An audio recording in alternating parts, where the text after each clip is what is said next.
A hospital security photo. A woman kneels in the rain, shielding a lost boy with her umbrella. No one knew her name. But within 24 hours, the world began talking about kindness because of her. And the story behind that photo might just leave you speechless. The rain in Riverstone had fallen nonstop for 3 days. A veil of cold mist blanketed the early morning streets, weighing down the old rooftops near the Central Hospital. Raina Taylor, a 25-year-old black nurse, walked slowly out of the hospital gates after her long night shift. The pale yellow glow of the streetlights cast slanted shadows across her damp scrubs. Each step Raina took was heavy with exhaustion, but also layered with independence and quiet compassion. All she wanted was to get home, take a hot shower, and fall into bed. But just as she turned the corner toward her apartment, something made her stop.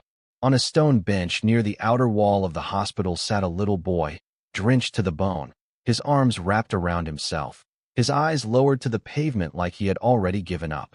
He couldn't have been older than 8. His puffy jacket sagged from the rain, and his soaked hair clung to his forehead. Raina's heart clenched. She knelt down in front of him. "Hey there, sweetheart. What are you doing here all alone? Are you lost?" The boy didn't answer at first.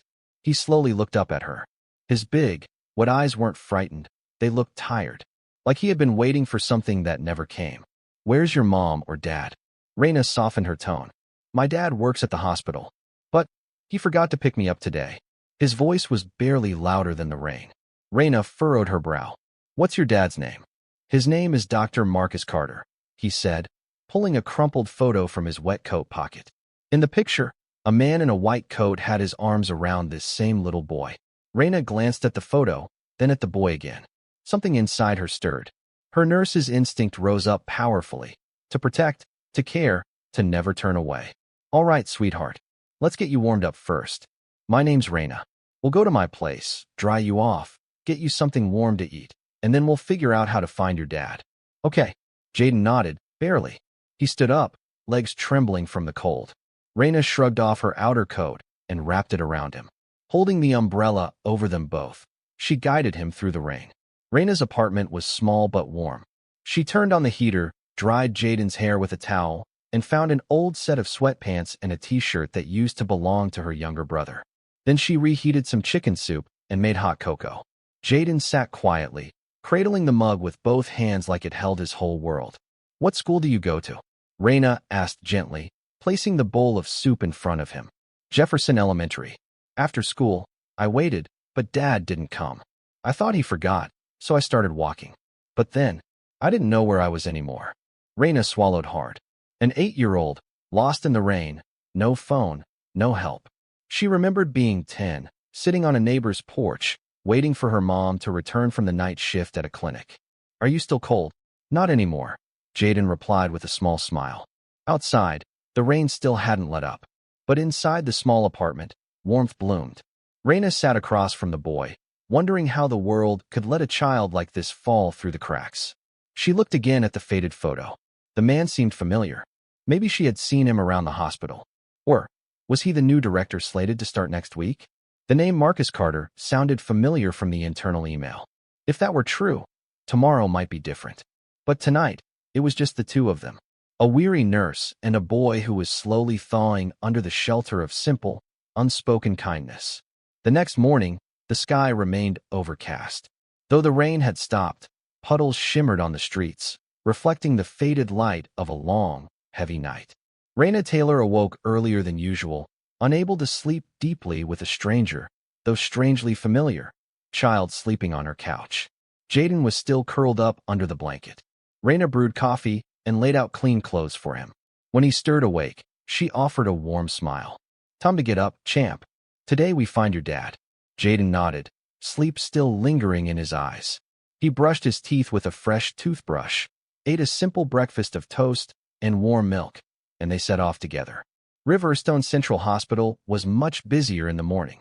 Raina held Jaden's hand tightly as they walked through the main entrance. She had an uneasy feeling building in her chest, like a quiet storm on the horizon. At the front desk, an older nurse frowned at the sight of them. It was Brenda Lowe, the morning shift supervisor, stern, by the book, and notoriously harsh. "Raina, what are you doing here with a child?" Raina remained calm. "He got lost. He says his dad works here, Dr. Marcus Carter. He even has a photo. Brenda glanced at Jaden, arms crossed, her tone colder than the lobby's tile floor. And you thought this was the place to bring in strays? This is a hospital, not a lost and found. Other staff turned their heads. Whispers spread. Raina felt the judgment fill the air like fog. Her heart pounded, not from fear, but from injustice. Take that child outside immediately, Brenda snapped. Before I escalate this to the board. Jaden gripped Raina's hand tighter. His eyes darted anxiously. Why were the grown-ups mad at him for looking for his father? Just as Raina was about to lead Jaden out of the hospital lobby, a voice called out from the entrance. Jaden! Jaden! Everyone turned. A tall man in a white shirt burst in, panic on his face. Jaden lit up. Daddy! The man rushed forward, scooping Jaden into his arms. Oh God, I've been looking for you all night. Police, cameras, everywhere. I feared the worst. Raina froze. That man was Dr. Marcus Carter, the incoming CEO of the hospital, and she had just been reprimanded for bringing in his son. Marcus turned to Raina, eyes filled with gratitude. You're the one who kept my son safe? Raina nodded. She didn't need thanks. Brenda cut in nervously. Dr. Carter, I had no idea. He was your son. I was just concerned about protocol. Marcus looked at her, his voice like ice. You didn't need to know. But I know this much. Anyone who leads with a stone heart has no place in a profession of care. He turned to his assistant. Terminate her. Effective immediately. The hospital lobby fell into stunned silence. Brenda stood frozen. Raina, too, was motionless, not from smugness, but from shock. Jaden leaned toward Raina and whispered, I told you, you're the good one. Raina smiled softly. For the first time in a long time, she felt seen. And she knew, no matter what tomorrow brought, today, she had done what was right. After the incident in the hospital lobby, Marcus Carter brought his son up to his temporary office on the 5th floor. He turned to Raina and gestured for her to come in. Once the door closed, a strange silence filled the room. Jaden was sipping what remained of the cocoa Raina had brought. Marcus leaned on the desk, facing the large glass window that looked out into the cloudy sky. You know, he began, his voice quiet. My son isn't like other children. Raina sat across from him, saying nothing. She listened. In Marcus's eyes was something deeper than exhaustion. It was the helplessness of a father. He has a developmental disorder. Subtle, not officially classified. But it affects how he processes emotion, communication. He learns slower, has trouble making friends. And when I'm gone too long, he panics. He paused.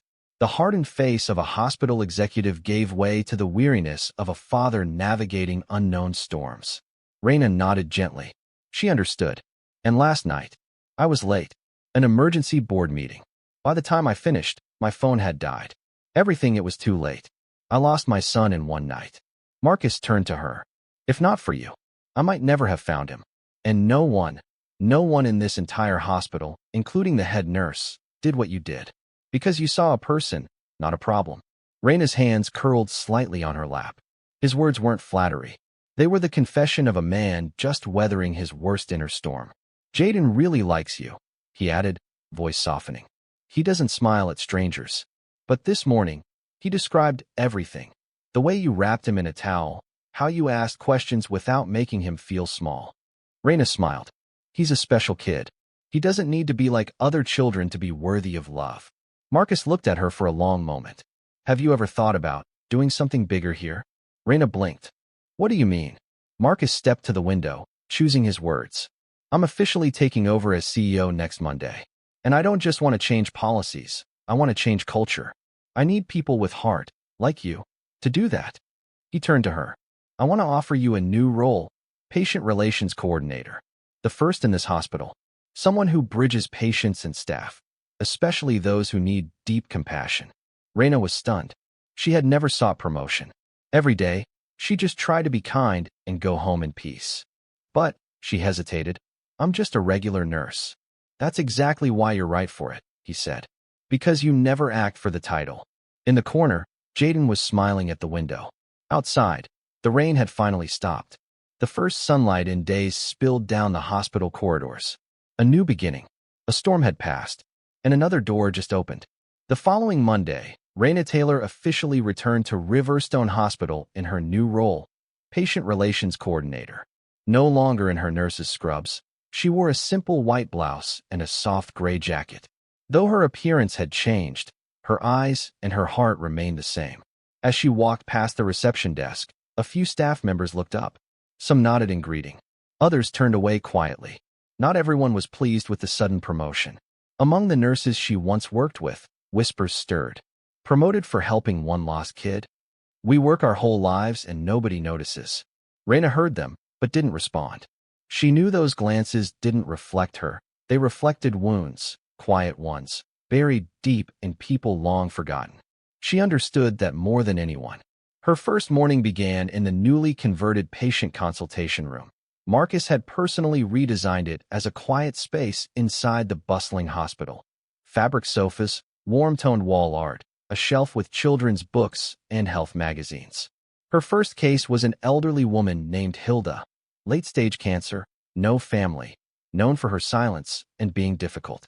When Raina entered the room, Hilda glanced up and turned away. Raina didn't press. She poured chamomile tea, placed it in front of her, and sat at a respectful distance. I won't ask anything if you don't want to talk, but I'll sit here if you just want someone nearby. Silence passed. Then Hilda spoke, her voice raspy but clear. It's been a long time since someone sat with me without pity. Raina smiled. And that was their first conversation. Day by day, Raina became the quiet bridge between the broken spaces, sitting beside a mute child patient, comforting the wife of a man in a coma, writing down patients' fears to pass on to medical teams. She didn't heal bodies, but she kept the flame of hope and human connection.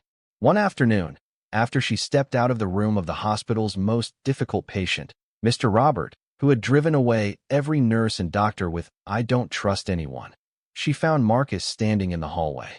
He glanced at his watch, then at her. "You've been in there for nearly an hour." "Yes." We talked about his old dog, and how he used to be a construction worker. Marcus chuckled. "You're doing things medicine can't." Raina said nothing.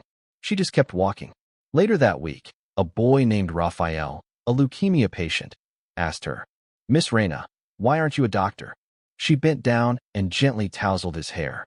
"Because doctors heal the body, and I just want to help the parts no one can see." The boy nodded as if he understood, then pulled her to join him in painting. Raina smiled. The hospital still held its tensions, conflicts, and imperfect systems. But somewhere, every day, someone was hurt.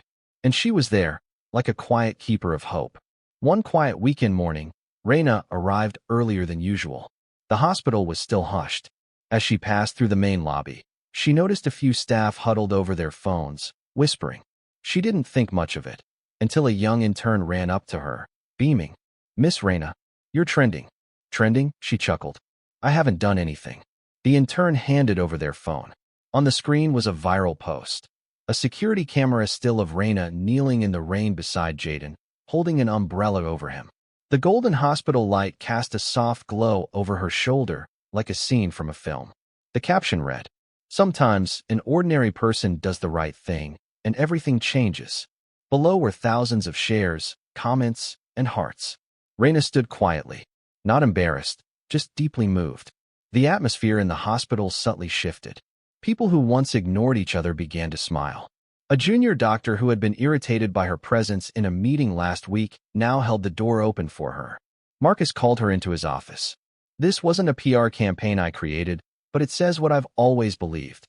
Kindness doesn't need a spotlight. It finds its way." He placed a printed photo on the desk, the same image from the post. "Do you want me to hang it in the lobby?" he asked. Raina shook her head. "Hang it where patients can see it. Maybe in the children's wing." That afternoon, Jaden returned to the hospital with his nanny. When he saw her, he ran up and hugged her like family. "I drew this for you," he said, handing her a crayon sketch. A woman holding an umbrella over a small boy in the rain. Above it, in wobbly handwriting, "The kindest one." Raina hugged him tightly. No media, no title. This was enough. The next week, at an internal hospital forum, Marcus read aloud a line from the now viral post. "We used to think greatness came from the operating room, from awards, from prestige. But today, greatness came from someone who stopped in the rain and asked, 'Are you okay?'" The room erupted in applause. No one is required to be kind. But sometimes, kindness speaks louder than any title. and in the quiet, it echoes farthest.